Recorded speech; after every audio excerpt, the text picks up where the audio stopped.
hasta que gracias a Dios llegó diciembre del 78 y se encargó un nuevo gobierno que ha podido permitir que todo esto se realizara.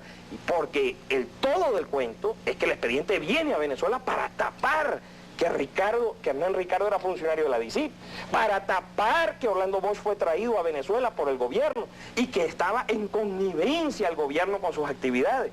Para tapar eso fue que se movió toda la maquinaria del Estado, fue que David Morales Bello viajó personalmente allá, fue que el fiscal general encargado, Víctor Ortega Mendoza, el del Ortegazo, ¿no?, después del Canachazo, viajó también a Trinidad. Y entonces convencieron a todo el mundo de que el juicio se debía celebrar en Venezuela porque ellos aseguraban la condena de los procesados.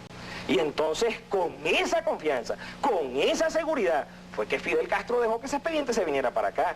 Porque están hablando de que si, últimamente, ¿no?, que el expediente llegó a la Corte Marcial, que si Venezuela, y una de las preguntas que tú hiciste al inicio del programa, ¿cómo es que eso se está juzgando aquí en Venezuela? Se está juzgando aquí en Venezuela porque los 5 países interesados en esto, Guyana, Trinidad, Barbados, Cuba y Venezuela, se pusieron de acuerdo para que el enjuiciamiento se hiciera aquí. Y se violentaron normas procesales para poder hacer posible el enjuiciamiento. Porque el artículo 4 del Código Penal, que habla de la posibilidad de la extraterritorialidad de la ley penal venezolana, dice que venidos al país, venezolanos que hubieran cometido crímenes contra la humanidad en el exterior podrán ser enjuiciados una vez que el fiscal general pues pida su enjuiciamiento. Pero nosotros esos señores no vinieron, los trajeron, los pusieron aquí y el fiscal general, y tengo las pruebas aquí, de común acuerdo con la doctora Delia Estaba, entonces pidió su enjuiciamiento. Y luego se movió toda una maquinaria, ¿no?, porque nosotros hemos denunciado todas las injerencias del Ejecutivo en este asunto, y aquí tengo los recortes de prensa y los escritos que así lo prueban. Octavio Lepage llamando a los jueces, presionando para que hicieran una cosa, para que hicieran la otra, Otto Marín Gómez. Aquí están todas las pruebas, aquí están todos los recaudos, todo lo grave que estoy diciendo lo puedo probar. ¿Por qué Delia Estaba pasa el juicio a la jurisdicción militar y por qué en la jurisdicción militar primero les piden 26 años y luego piden su absolución?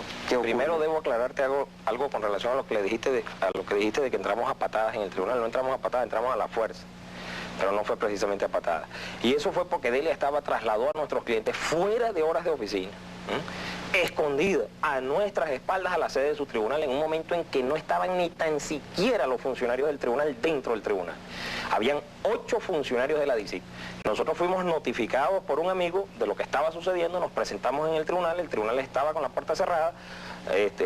A los toques que hicimos a la puerta nos abrieron unos funcionarios de la DICIP ostensiblemente armados y nos impidieron la entrada en el tribunal. Nosotros alegamos las razones de derecho que nos asistían para poder hablar con nuestros clientes antes de que rindieran declaración. Todas esas razones fueron desconocidas, la Constitución Nacional, el Código de Enjuiciamiento Criminal, bueno, la ley del Ministerio Público, y después, ¿qué vamos a hacer? Y a otro tribunal a quejarnos lo que estaba pasando ahí después de lo que hubiera pasado. No, entramos a la fuerza, ¿no?, y entonces impedimos que se consumara la arbitrariedad que se estaba haciendo. Con motivo de eso, nos arrestaron 8 días y de volverse a presentar la oportunidad, lo volvemos a hacer y con gusto volvemos a ir los 8 días presos. Ahora, con referencia a por qué pasa el expediente a los tribunales militares, porque fue un año de demasiada presión. O sea, fue un año en que nosotros día a día comparecíamos ante los medios de comunicación a denunciar las irregularidades, las arbitrariedades, los forjamientos, las falsificaciones, las mentiras, etcétera. Nos detuvieron entonces por segunda vez y nos mandaron para Cotiza y nos incomunicaron. Y entonces empezamos a tirar remitidos a páginas completas por los periódicos todos los días. Entonces ya Delia Estaba, que había sido recusada 3 veces por nosotros y las 3 veces habían declarado sin lugar a la recusación, a pesar de que, bueno, toda Venezuela sabía de nuestra enemistad, si nos habían metido presos 2 veces, si habían pasado todas las cosas que habían pasado, si habíamos dicho de ellas todas estas cosas que estamos diciendo ahorita, ya las habíamos dicho por los periódicos, habían habido injurias entre nosotros, amenazas, ofensas, de todas las cosas, entonces, y Delia no se inhibía. Entonces un día Delia visita Miraflores, ¿no?, y se entrevista con Lauría. Y da la casualidad que eso aparece publicado en un periódico, ¿no? Delia Estaba, juez que conoció de la demanda del presidente contra Orlando Bosch, se entrevistó con Lauría. Aquí está el otro periódico, ¿no? Delia Estaba Moreno, juez que conoció de la demanda del presidente contra Orlando Bosch, se entrevistó con Lauría. Entonces, va a Miraflores, se entrevista con Lauría, y la gran solución, porque Carmelo es muy buen abogado, pásenlo a los tribunales militares, porque de esa manera, ¿no?, se puede mantener la reserva sobre el expediente, porque el expediente, una vez que concluye el sumario y afirme el auto de detención que entra en plenario, es público. Entonces todo el mundo iba a ver las cosas que nosotros decíamos pero que no podíamos probar porque el expediente era sumario.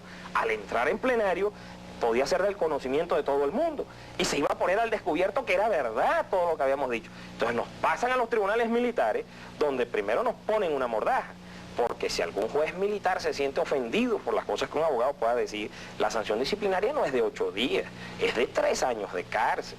Si tú recusas a un juez militar y te equivocas y te declaran la recusación sin lugar, el asunto no son 400 bolívares de multa, como en la jurisdicción penal ordinaria, son 5 años de cárcel, ¿no? Y después los jueces militares declararon reservado el expediente porque ponía en peligro la seguridad del Estado.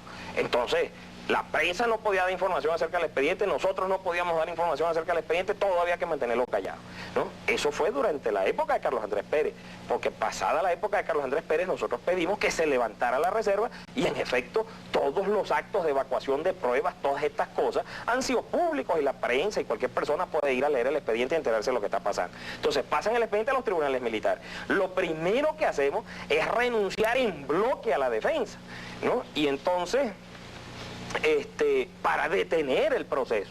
Entonces todos los defensores renunciamos a la defensa y bueno, al día siguiente nombraron un defensor público militar y el señor 3 días después fue y rindió una declaración indagatoria, un expediente que era como del suelo aquí, el señor supuestamente se lo leyó, se lo aprendió, lo analizó y preparó su defensa y a los 3 días tiró la indagatoria. Entonces no nos quedó otra alternativa que volvernos a encargar de la defensa y entonces empezar con tácticas procesales a demorar el asunto mientras pasaba, pues, ¿no?, el gobierno pasado para poder realizar, pues, una evacuación de pruebas como esta que se hizo. Me preguntaste que por qué el fiscal militar cambió su opinión de pedir de 26 años de cárcel, pedir la absolutoria, porque el Consejo de Guerra Permanente también lo hizo.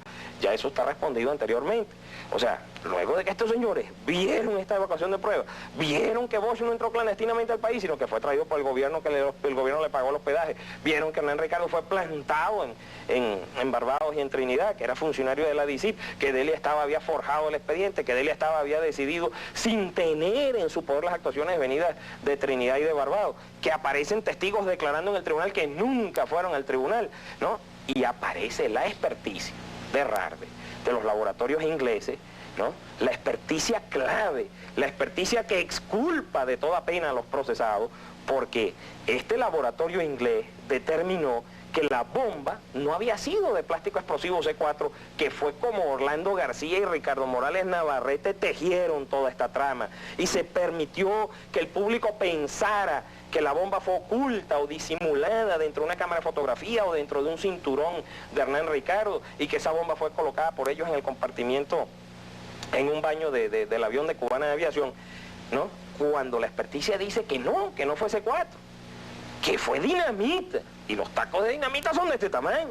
Y cuando en el expediente está probado que esos señores fueron requisados, fueron pasados por rayos X, fueron pasados por detectora de metales, que viajaron sin equipaje, ¿no?, que se le hicieron las experticias a las ropas que ellos cargaban y no se determinó la presencia de ninguna sustancia explosiva encima de su ropa o en su equipaje, y cuando se probó que la bomba fue colocada en el compartimiento de carga del avión, al cual nunca tuvieron acceso ni Hernán Ricardo ni Freddy Lugo, cuando llega esa experticia que Delia esconde y oculta y mantiene fuera del expediente porque sabía que eso exculpaba a los procesados.